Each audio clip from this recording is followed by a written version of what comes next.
Good morning, my fellow yogic travelers. I'm mighty glad to be alive today, and I hope that you are too, as we continue to live, laugh, love, learn, linger, live the life we love. I like to start off every day with reminding myself and anybody else who is willing to listen, those who have ears, let them hear, that what we look at is what we create. So that's why I continually look for reasons to feel good. I search for the best feeling I have available. I let the well-being flow into my life and I feast on it. I selectively sift my thoughts, and the ones that are unworthy and ignoble, I don't pay attention to. I untie myself from any resistance that prevents me from allowing these things in my life, and then I find that I'm really eager and enthusiastic to just put the throttle forward and live as fully as I can with as much zest as I possibly can. I know it sounds selfish, but nothing is more important than that I feel good, because if I feel good, I'm going to do good. And I'm going to, in some way, pass it on to other people, like contact high. So, that being the case, I hope that you also continually look for reasons to feel good. What's wrong is always available. Very easy to put your attention there and get sucked into the emotional plague and the fear and division that's out there in the world. But my choice is instead not to live in the wasteland of wandering about without any sense of where the water is. That's the source that'll make everything green, verdant, fruitful. So I recognize the fact that, as the old Vedic teaching says, two birds are on the tree. One eats the fruit and one watches. So there's one part of us that's involved in the dynamism of activity, and there's another part that's kind of perched behind like the witness, observing everything, consciousness. So there's the world of transcendent, beyond, and there's the world of activity, eternal stillness and eternal movement.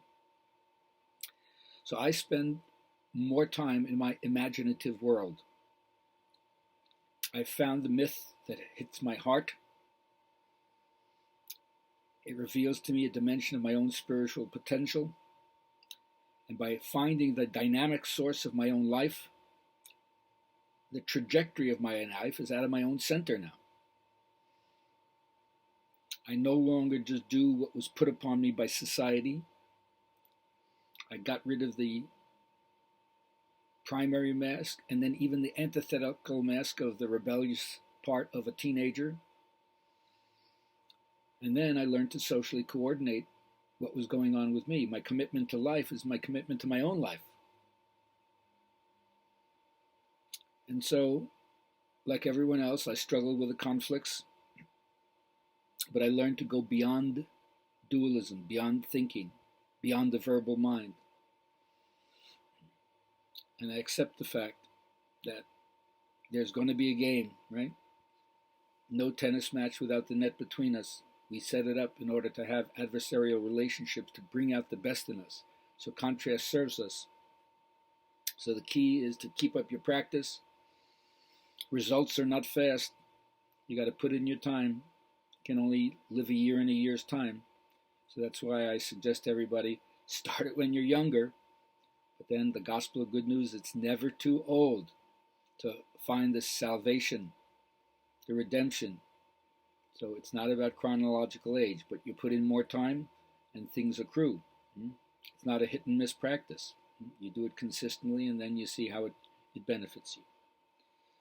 So all I can say is the non-dual influence from the Eastern teachings says that that nirvana and samsara are one, that this world can be seen with a different perspective, and it drastically orders the person who perceives it differently. So you can't take up disciplines that are supposed to transform your consciousness as a spectator sport. It's going to transform you. And so I hope it does, even if it means you have to face the irrational, which is what love is about. And the compassion that comes up is better than mathematics in a certain way.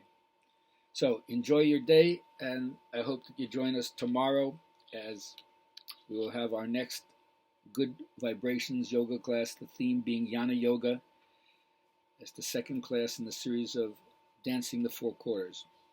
Go to my website, check it out, link up, and don't forget I'm also beginning a teacher training, 300-hour teacher training for Rising Lotus in September.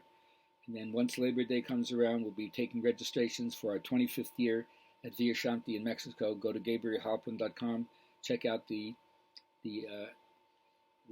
marketing that we're doing there, and sign up after Labor Day.